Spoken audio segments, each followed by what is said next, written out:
Todos los peruanos, y es que por segundo mes consecutivo las tarifas eléctricas sufrirán un incremento de precio de hasta 4.81%.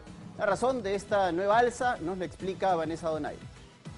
Gracias a estudios y el organismo supervisor de la inversión en energía y minas, Ocinermin, anunció una nueva tarifa eléctrica, es decir, un incremento de las tarifas eléctricas tras hacer una evaluación que realizan mes a mes. Esta no es la primera alza que se registra en el año, ya que de acuerdo a los últimos meses sí se había registrado, pero en esta ocasión es un alza considerable. En el caso de los usuarios domiciliarios presenta un alza de 4.81% y en el caso de los usuarios comerciales o industriales demuestra un alza de 5.62%. Esto, una vez más, afecta el bolsillo de muchos de los peruanos y escuchemos a algunos de ellos.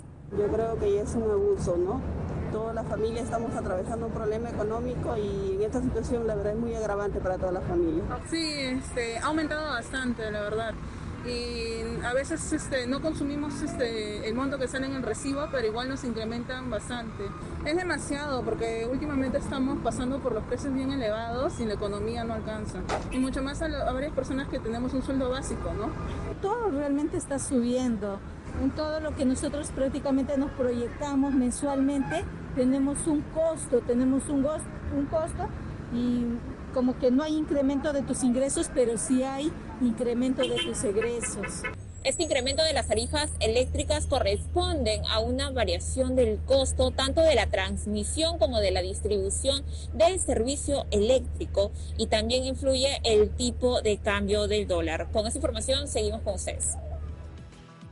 Son seis incrementos los que se han registrado en lo que va de este gobierno, casi 10% lo que ha subido la luz, ¿no? Con el incremento que se acaba de registrar de 4.81%, si usted pagaba 50 soles, más o menos, usted va a pagar 2 soles 41 céntimos más, si las matemáticas no me fallan. Eso es lo que nos está afectando a los bolsillos. ¿Y por qué se está produciendo este aumento? Precisamente vamos a conversar con Carlos Zúñiga, para que nos cuente cuáles son las razones de este incremento que nos golpea el bolsillo a todos los peruanos. Carlos, buenas tardes.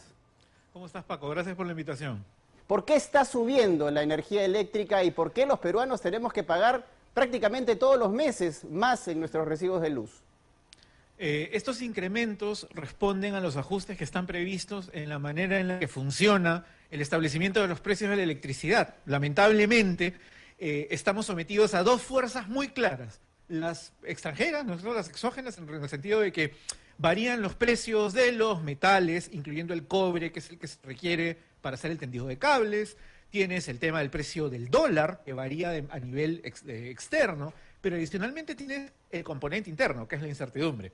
La incertidumbre impacta en la economía nacional y esto hace que también suba un poco más. Entonces, si sumas estos dos factores, tenemos una subida un poco superior a la que deberíamos tener y por eso es que hemos tenido que hacer 6 reajustes, siendo el último pero un poco más marcado que los demás. Estamos viendo las consecuencias tanto de lo que está pasando afuera como lo que está pasando dentro del país. Bueno, pero ¿qué vamos a tener que hacer los peruanos? Porque faltan 2 meses, 3 meses para que acabe el año. ¿Va a seguir subiendo el precio de la luz? ¿Vamos a tener que seguir pagando y probablemente experimentemos otra alza de un porcentaje similar de cara a los últimos meses del año, que es además los meses en donde se consume más energía eléctrica? Me encantaría decir que no, pero lamentablemente, y esto no es una culpa del supervisor, o sea, no es un tema de que a Ocinermin se le haya ocurrido hacer reajustes o de que a las empresas se les haya ocurrido cobrar más, sino que en este tipo de precios regulados, en estos mercados regulados, se establece el precio en función a operaciones matemáticas. Y las variables que componen estas operaciones lamentablemente están en aumento, que era lo que te comentaba, no tanto el tema de los metales como el tema del precio del dólar. Estos factores contribuyen y no se pueden manejar. Lo que se puede hacer, y nosotros como ciudadanos deberíamos exigir, es que las autoridades contribuyan a que se reduzca la incertidumbre, cosa que la economía se estabiliza y estas variables dejan de crecer de manera desmedida. Bueno, Carlos, recomendémosle en todo caso a nuestros televidentes qué es lo que podemos hacer a nuestros televidentes, qué es lo que podemos hacer para ahorrar unos cuantos soles en el consumo de energía eléctrica. La verdad es que cada día sube y cada sol que ahorremos en verdad va a ser significativo para nuestros bolsillos. Los equipos con resistencias, por ejemplo, son los que van a consumir mayor cantidad de energía. Sí, y de hecho es una manera bastante técnica de decirlo, ¿no? Esencialmente los aparatos que generan calor o que generan luz son los que uno puede presumir, primero calor y luego luz, son los que uno puede presumir que son los que más consumen. Empezando principalmente por el calor, tienes la plancha, tienes la terma, tienes la secadora, tienes el horno eléctrico en el caso de que lo utilices. Esos son digamos, los elementos de tu hogar que debes usar menos.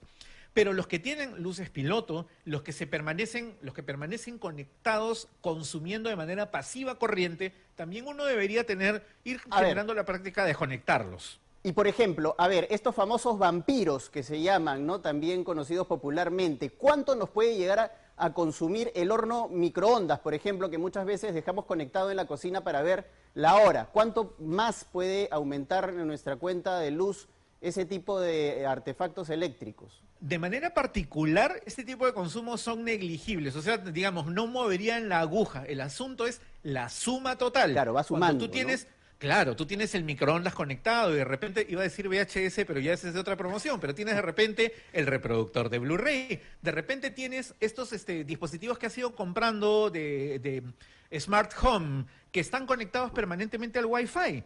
Y eso no es un consumo pasivo, esos no son propiamente vampiros, sino que adicionalmente sí están generando transmisión de información y eso genera gasto. Y ese gasto se traduce en el recibo de luz. Claro, y pero por recordemos... No, si tú dime. Dejas conectado el cargador del celular, quitas el celular y lo dejas conectado, eso significa un consumo de energía, aunque sea chiquitito, porque ya hemos hablado de que aquí cada centavo cuenta al momento de ahorrar esta luz que está subiendo cada mes prácticamente.